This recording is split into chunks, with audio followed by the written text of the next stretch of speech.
Souvent, quand on lance l'appel et qu'on dit, nous avons passé du temps dans la présence de Dieu, nous devons apporter nos offrandes d'action de grâce. Il y a ceux-là qui ne donnent jamais. Bon, à Dieu la gloire.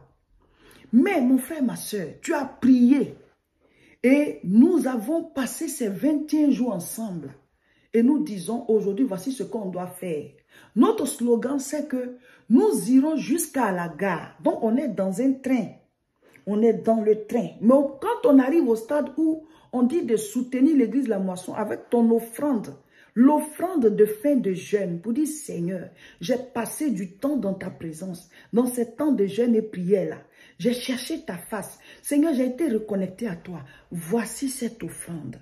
Voici ce sacrifice que je dépose à tes pieds. Quand on arrive à ce niveau-là, il y a des gens qui vont se mettre dans le fond du train là-bas. Ils vont se mettre au fond du train. Vous n'allez même pas entendre ça. Voilà. Mais ce n'est pas normal. On est tous dans le train, on doit tout faire, même chose jusqu'à la fin. Quand le jeûne va finir, chacun de nous doit faire une offrande d'exploit. L'offrande d'exploit, parce que cette année, c'est l'année des exploits. Donc, tu peux dire mon offrande des exploits ou bien mon offrande d'exploit. Pourvu qu'il y ait exploit dedans. Parce que cette année, on dit c'est l'année des exploits. Donc, chaque fois que tu vas faire offrande là, appelle ça mon offrande d'exploit. Mais cette offrande, c'est l'offrande du jeûne. Offrande d'action de grâce de fin de jeûne. Tu vas dire au Seigneur, je veux faire un exploit. Le sujet de prière d'aujourd'hui, c'est dès maintenant, j'engage mon exploit financier au nom de Jésus-Christ. Dès maintenant, j'engage mon exploit financier au nom de Jésus-Christ. L'exploit financier, comment l'engager? Premier point, qu'est-ce que toi tu donnes à Dieu? Ce jeûne-là, Dieu veut nous faire entrer dans des percées. Ce que tu avais l'habitude de donner, il faut que cette fois-ci, là, tu donnes, c'est-à-dire ton offrande doit être un exploit. Ton offrande doit être un exploit. La femme qui est venue verser le parfum sur le Seigneur, ce n'était pas un parfum de petit prix. Ce n'était pas un parfum de petit prix.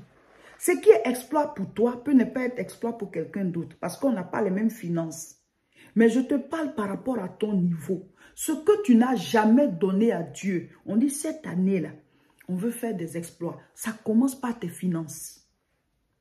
Est-ce que je suis capable de donner quelque chose? Une somme que je n'ai jamais donnée au Seigneur. Est-ce que je peux le faire? Ce qui est exploit financier pour toi, là, ça peut ne pas être pareil pour l'autre parce qu'on n'a pas les mêmes finances. Mais ce qui est toi, ton exploit, c'est-à-dire ce que tu vas donner, puis tu dis que j'ai fait un exploit. C'est ça que tu dois donner. La femme a donné un parfum de grand prix. Elle a donné un parfum de grand prix. Elle a versé ça sur le Seigneur. Donner à Dieu, c'est soutenir son œuvre. Son œuvre, ce n'est même pas encore les pauvres, les veuves et les orphelins, non. Ce n'est même pas encore ça. C'est de participer au salut des âmes. Tu ne peux pas sortir de ce jeûne et puis tu ne déposes pas au pied du Seigneur une offrande pour soutenir l'église La Moisson. Voilà, tu donnes à Dieu, hein. Mais cette église qui t'a fait grandir spirituellement, qui t'a fait faire ce jeûne, au moins, je sais que c'est à Dieu que je vais donner, mais je donne à travers cette église à Dieu. Je passe par cette église parce que Dieu est passé par cette église pour me bénir. Je passe par eux aussi pour toucher Dieu. Nous, on a besoin de ça pour installer les églises. Pourquoi? L'évangile est gratuit. C'est-à-dire, de toute façon, ils sont en train de prêcher, là, la parole, elle est gratuite. Mais le support, l'évangélisation est payante. Même les Bibles, on les achète. Même quand on fait cadeau des Bibles, c'est quelqu'un qui a payé. Donc, pourquoi est-ce qu'on achète les Bibles? Pourtant, c'est la parole de Dieu. Mais à cause du support, les gens ont travaillé dessus. Il y a quelqu'un qui a traduit, il y a ceux qui ont imprimé ça, il y a le papier même, il y a la librairie, ceux qui travaillent dans la librairie. Toute cette chaîne est payée. C'est pour ça que la Bible est vendue. Mais c'est pareil pour l'évangélisation. Tu ne vas pas aller t'arrêter, prendre maison de quelqu'un, faire de ça une église sans payer le loyer. Tu ne vas pas prendre le terrain de quelqu'un puis installer une église là-bas sans acheter le terrain. Non, l'évangélisation n'est pas gratuite. Les haut-parleurs là, pour pouvoir parler dans la rue évangéliser, il faut payer le haut-parleur là. Même la vidéo que je suis en train de faire là, le matériel a été acheté. La salle est éclairée, il y a les projecteurs, parce qu'il y a des gens qui ont donné. Donc l'évangélisation n'est pas gratuite. Mettez dans votre programme de soutenir l'œuvre de Dieu régulièrement. Vous allez voir vos vies Dieu n'est le débiteur de personne. La parole est réelle. Elle est la même hier, aujourd'hui, éternellement. Ceux qui ont soutenu l'œuvre de Dieu avant, ils ont été bénis. Ceux qui le soutiennent aujourd'hui, ils seront bénis. Ceux qui vont soutenir demain, ils seront aussi bénis. Dieu, sa parole est la même hier, aujourd'hui et éternellement. Et quand on lance l'appel des offrandes d'action de grâce, on vous montre les images. Au niveau de l'église de Côte d'Ivoire, Dieu merci, on a déjà payé le terrain. On a clôturé et petit à petit, on a construit d'abord les salles annexes derrière.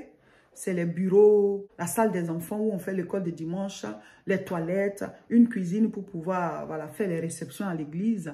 Et ensuite, on a fait la fondation du bâtiment. On a fait pas à pas. Au fur et à mesure que vous faites venir les offrandes d'action de grâce, au fur et à mesure qu'on fait les jeûnes et qu'on lance l'appel, on fait pas à pas, pas à pas, pas à pas, parce que c'est ça l'œuvre de Dieu, c'est pas tout d'un coup. Voilà. Ensuite, on a construit la fondation du bâtiment. Le bâtiment ici, c'est un bâtiment qui sera à 2 niveaux. Mais pour l'instant, comme il n'y a pas tous les moyens, on a décidé de faire le premier niveau. On met la tôle dessus. Et quand on aura rassemblé tous les fonds, on va enlever la tôle et faire le deuxième niveau qui est en haut. Donc, nous avons couvert et nous avons mis la peinture et tout. Et les cultes ont commencé. Nous avons mis le même décor que l'église La Moisson de France. Et c'est pareil aussi au niveau de l'église de Togo à Lomé. Donc, les cultes ont commencé par la grâce de Dieu. Et les fêtes de décembre passé, en Noël, il y a eu des remises de cadeaux aux enfants. Vous voyez, c'est comme ça qu'on peut rassembler des enfants qui souffrent et tout, des veuves et tout. Au moins, on a un lieu où ils peuvent prendre des soupes, où on peut partager des habits, où on peut leur enseigner la parole de Dieu, où ils peuvent venir manger. Il faut avoir une adresse, il faut avoir un lieu. Mais ce n'est pas que ça. Il faut aussi qu'on leur prêche l'évangile. C'est pour ça que Jésus a dit, il était mieux que la femme verse sur mon corps. Ça dit quoi? Tu peux donner à manger aux pauvres, donner à manger aux pauvres. Mais si tu ne leur prêches pas l'évangile, la parole de Dieu pour le salut de leur âme, là, tu n'as rien fait. Alors qu'il faut une église. Il faut ouvrir des lieux de prière. Tu vas leur prêcher l'évangile, tu les rassembles où? Pour en faire des disciples. Ce n'est pas en un seul jour on devient disciple. Même les apôtres du Seigneur, il a dû faire 3 années et demie avec eux. C'est après ça qu'ils ont pu prendre la relève. Donc, il y a un temps pour les enseigner, mais tu les enseignes où? Même l'apôtre Paul, il enseignait les gens quelque part. Jésus lui-même, il rentrait dans les synagogues, il rentrait dans les temples pour enseigner. Ça veut dire qu'il faut les construire. Donc, nous devons faire de toutes les nations des disciples. Donc, en décembre, il y a eu des remises de cadeaux aux enfants dans la salle. Que la gloire soit rendue au Seigneur. Donc, il reste encore à mettre les portes, les fenêtres, les grilles. Le travail n'est pas fini, mais au moins déjà les cultes ont commencé dans la salle. Et quand on va rassembler, chaque offrande d'action de grâce qui vient, on met de côté. Quand on sera prêt, on va faire le deuxième niveau du bâtiment. À Dieu la gloire, que le Seigneur bénisse tous ceux qui sont sensibles à notre appel et qui donnent leurs offrandes d'action de grâce pour pouvoir faire avancer l'œuvre de Dieu. Voici les images. Là, maintenant, cette année, chacun de nous doit faire son offrande d'exploit. Il faut viser haut, il faut frapper fort. Ce que tu n'as jamais fait, fais-le. C'est une alliance entre toi et le Seigneur. Et avant de faire l'offrande, tu dois écrire le montant, puis tu présentes au Seigneur, tu pries et tu nous contactes. Notre guichet unique, 0033 7 51 51 25 16. C'est ça qu'on appelle guichet unique. Vous nous écrivez là et à partir de là, nous, on va vous donner les numéros de dépôt mobile, soit pour Côte d'Ivoire ou bien pour le Togo. On va vous donner les noms pour transfert RIA, Western Union, MoneyGram, ou bien on va vous donner le RIB de l'Église de France pour pouvoir faire par virement. C'est selon ce que vous préférez. Mais écrivez-nous au 0033 7 51 51 25 16, offrande d'action de grâce, offrande des exploits ou offrande d'exploits. Alléluia. Vous pouvez aussi nous contacter sur notre page Facebook Réseau International Richesse. Vous cliquez sur Contacter. Là où vous nous recevez régulièrement, vous cliquez sur Contacter, vous nous écrivez. Vous nous écrivez, on va vous donner toutes les coordonnées pour faire parvenir votre offrande d'action de grâce. Ensemble, bâtissons l'œuvre de Dieu. Ensemble, installons l'église La Moisson. Au niveau du Togo, on a eu ce terrain, on ne l'a pas encore acheté. On n'a pas encore acheté, pour l'instant, on est en location. Mais le propriétaire et nous avons signé un contrat. Nous sommes liés par un contrat. C'est un homme de la loi aussi. C'est un homme de la loi. Son travail là, c'est ça. Il a l'habitude de louer aux églises et après, il leur vend. Donc, il nous a loué celle-ci. Mais nous devons rassembler l'argent et quand il sera prêt pour vendre, on va acheter.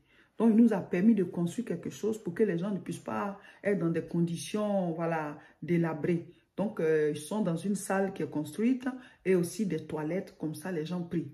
Et eux aussi, dans le mois de décembre, ils ont rassemblé dans la salle les enfants du quartier. Ils ont fait des dons, les enfants ont fait des sketchs, sont venus avec les mamans.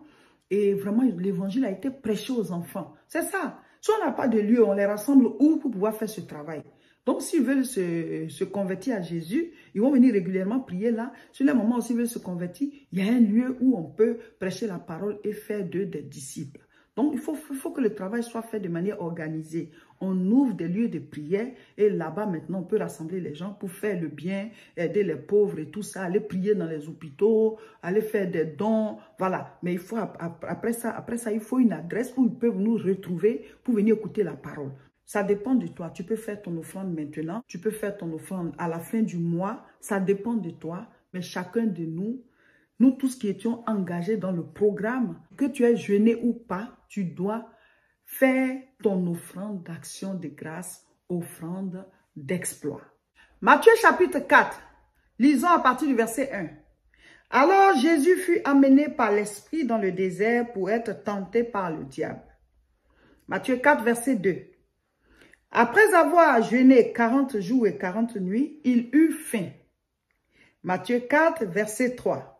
Le tentateur, s'étant approché, lui dit, « Si tu es fils de Dieu, ordonne que ces pierres deviennent des pains. » Jésus répondit, « Il est écrit, l'homme ne vivra pas de pain seulement, mais de toute parole qui sort de la bouche de Dieu. » Mes frères, mes sœurs, quand on lit comme ça les versets bibliques, là, ça peut passer inaperçu, mais il y a des leçons. Il y a des leçons qui se dégagent de ces versets bibliques.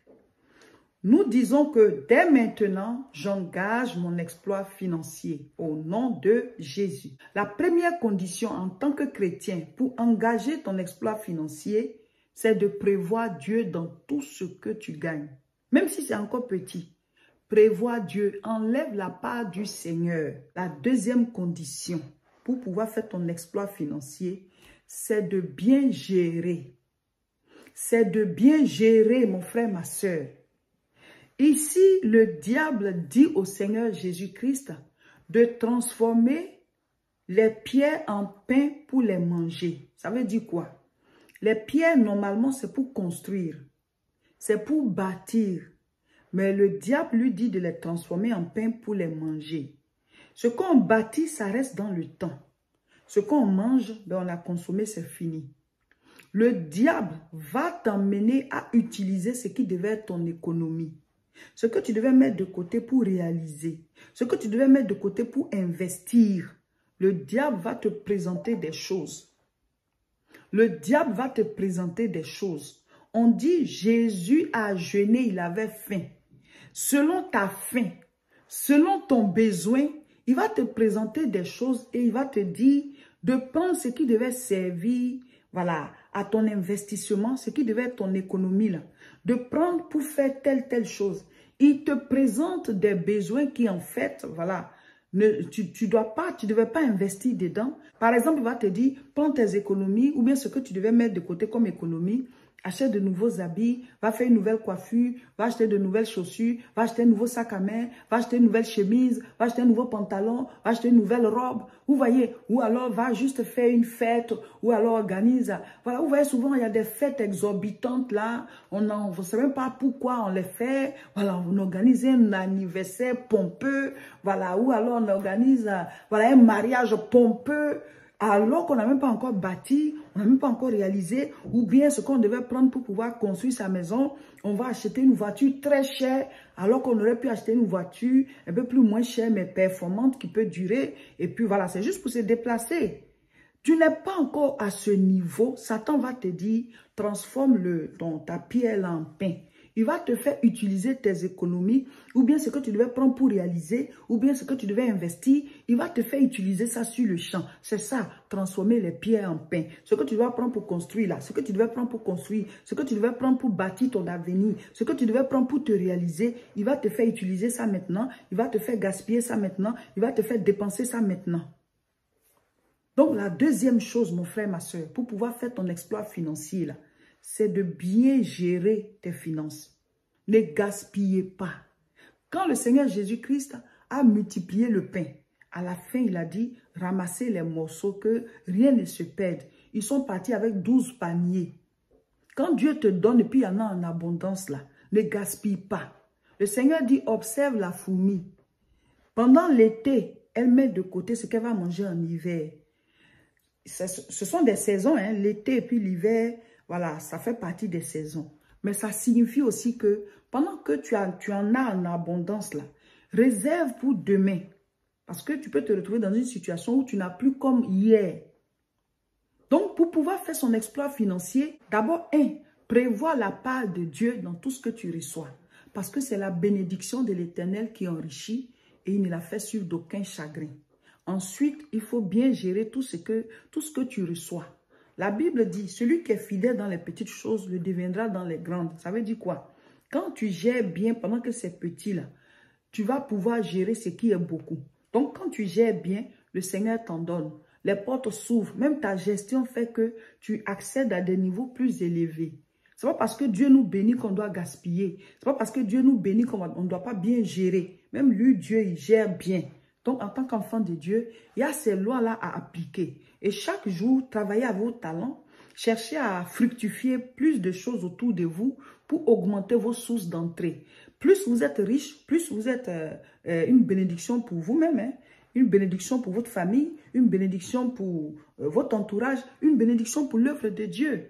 Voilà, chers frères et sœurs, aujourd'hui, chacun de nous doit faire sa mini veillée de prière par rapport à son exploit financier. Tu vas demander à Dieu de te bénir, de te rendre riche et prospère, de t'ouvrir les portes de la prospérité.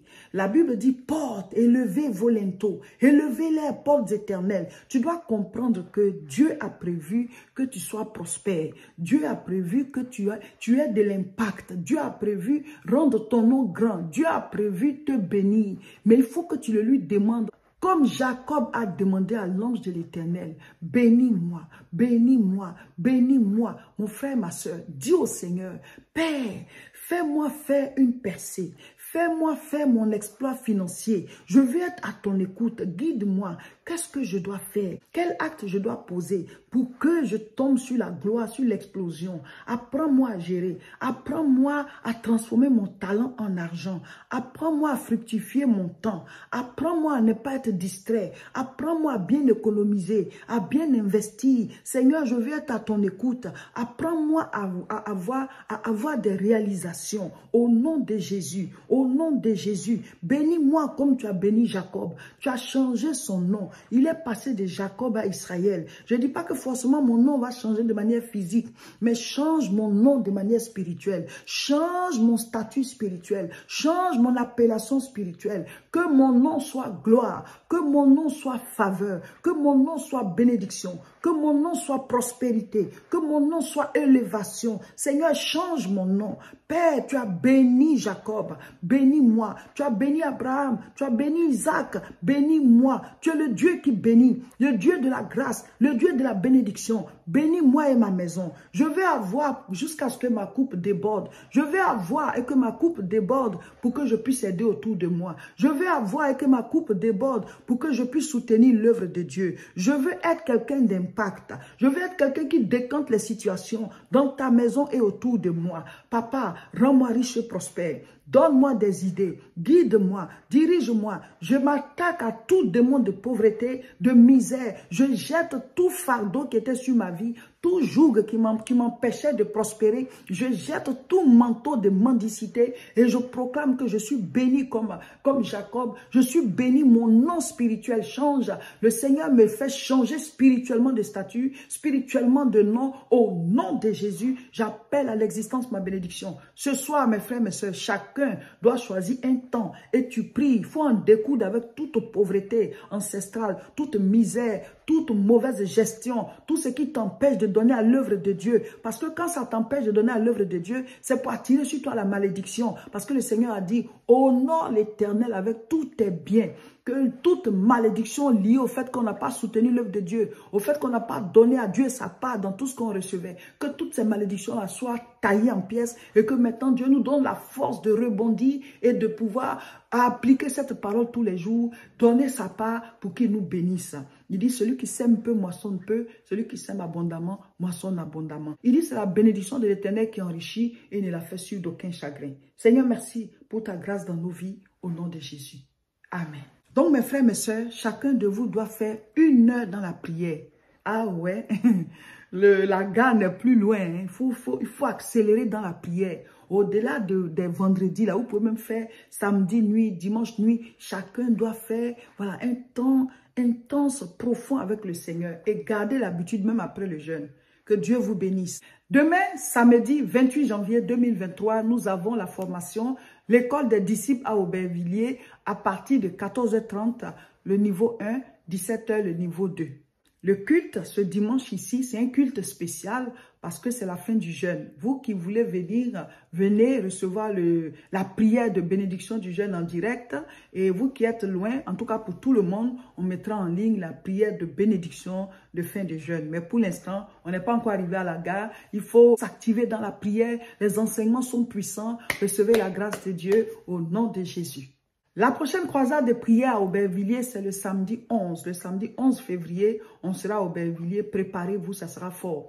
L'exploit du mois de février, c'est l'exploit matrimonial. Nous allons chasser tout démon de célibat, tout démon qui met des mésententes dans les couples, dans les familles, les esprits de mari de nuit, femme de nuit qui empêchent les gens de se marier. Nous allons envoyer le feu. Préparez-vous, le 11 février, ce sera ça. Vous qui n'êtes pas ici, vous allez suivre en direct. Abonnez-vous à nos différentes chaînes. La prochaine prière en direct, ce sera pour les témoignages. Témoignages du jeûne. C'est le mercredi. Donc, abonnez-vous à nos différentes chaînes. Que le Seigneur vous bénisse. Partagez massivement la vidéo. Le jeûne, là, c'est jusqu'à la gare et la gare n'est plus loin.